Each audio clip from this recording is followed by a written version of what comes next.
कोटपाड़ा block किर्ला panchayat अंतर्गत आंकुलाठे माँ ठाकुराणी football tournament उद्यापित हो जाइछि। आज फाइनाल मैच रे मुख्य अतिथि भाव में कोटपाड़ा विधायक रूपू भद्रा, सम्मानित अतिथि भाव में सांसद प्रतिनिधि रामेश्वर जेना, पूर्वतन मंत्री पद्मिनी दियान, पूर्वतन विधायक चंद्रशेखर माझी, कांग्रेस विधायक प्रार्थी अनामू दियान, ब्लॉक अध्यक्षा कमला भद्रा, जिला परिषद त्रिपति चलाण, गीता माझी, केसीसी बैंक उपसभापति द्रुपदा भद्रा, पाणी पंचायत सभापति बीरेन बिशोई, समस्त सरपंच समिति सभ्य और सर्वदलीय कर्मी माने उपस्थित थे। आज फाइनाल मैच किर्ला और मक्का गाँ मध्य अनुष्ठित होता एवं पेनाल्टी शूट रे किर्ला दल विजयी होते। आज यह कार्यक्रम को ब्लॉक उपाध्यक्ष तथा फुटबॉल टूर्नामेंट सभापति तपन पाणिग्राही समस्त कमिटी सदस्यों परिचालना और पूर्ण सहयोग आयोजन करा जायथिला। आज मैच रे भाष्यकार भाव में प्रशांत पंडा और हेमंत पात्र पूर्ण सहयोग करथिले। आज कोटपाड़ ब्लॉक अंतर्गत गिरला पंचायत आंकुला ग्राम रे माँ ठाकुराणी फुटबॉल टूर्नामेंट शेष दिवस आज मकापुट आ गिरला मध्य अनुष्ठित होची। बहु मात्रा ये खेला दर्शक आसिक आजिकार मुख्य अतिथि श्रीजुक्त रूपू भद्रा महोदय आसती आम प्रिय एमएलए आमर पूर्वतन मंत्री तथा एमएलए पद्मिनी दियान आसती आमर पूर्वतन विधायक चंद्रशेखर माझी आमर अनामू दियान आमर ब्लॉक चेयरमैन आ जेडपी 1 जेडपी 2 समस्त 17 गोटी सरपंच समिति आज आसिक उपस्थित अच्छा। समस्त को अशेष धन्यवाद देवी आंकुला ग्रामवासी तरफ। आज आंकुला ग्राम अनुष्ठित माँ ठाकुराणी टूर्नामेंट आयोजक मंडली को धन्यवाद देवी आमको ये निमंत्रित कर मुख्य अतिथि रूप में। एवं ये फुटबॉल खेल एक खेल नुहे, एक श्रृंखला संघर्ष प्रतियोगितार प्रतीक। जी भल खेला सी आगे संघर्ष कला सी आगे आसुच्ची। फुटबॉल रे दुई दल जो आसते फुटबॉल प्रतियोगिता फाइनाल उत्तीर्ण होती आप्राण उद्यम संघर्ष एकता नहीं कि आज दल दुई फाइनाल रे आसते तेणु मो तरफ कंग्राचुलेसन जनइबी।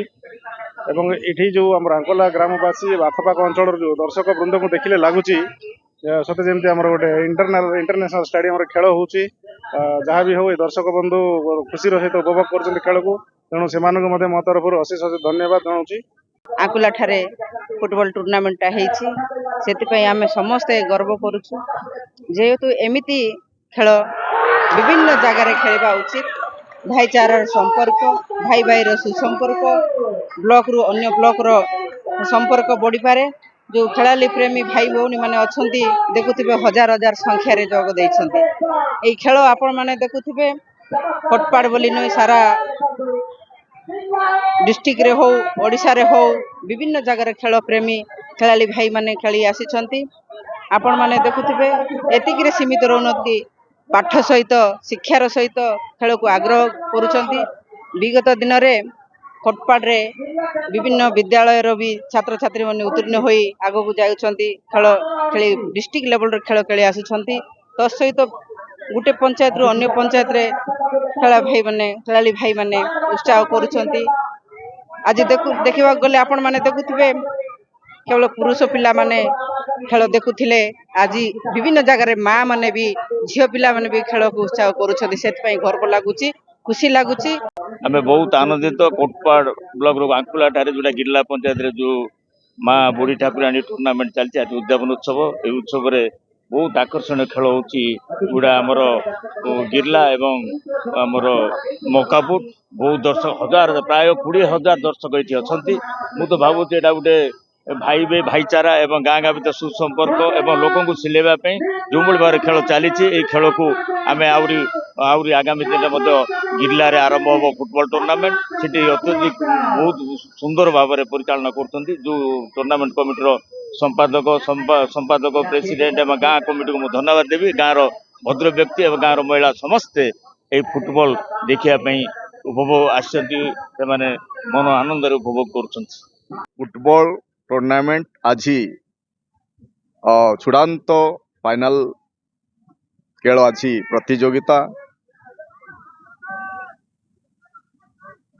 गिरला वर्सेस मकाफुट मध्यरे गमासाम जो संघर्ष चली यही संघर्ष भितर किए विजय हेब ए पर्यंत निर्णय आसी ना तेणु जा हुए जे मु धन्यवाद देवे कमिटी को ये जो शारीरिक मानसिक जो आमर जो खेल प्रेमी फुटबॉल कोटपाड़ ब्लॉक टा होची फुटबॉल गोटे घंटाघर एठी फुटबॉल कहले हजार हजार संख्यारे फुटबॉल खेल प्रेमी दर्शक बंधु आसी थांती एई मध्यरे आज मध्य हजार हजार संख्यारे चूड़ांत प्रतियोगिता बोलिकिना आज एठी उपस्थित अछंती।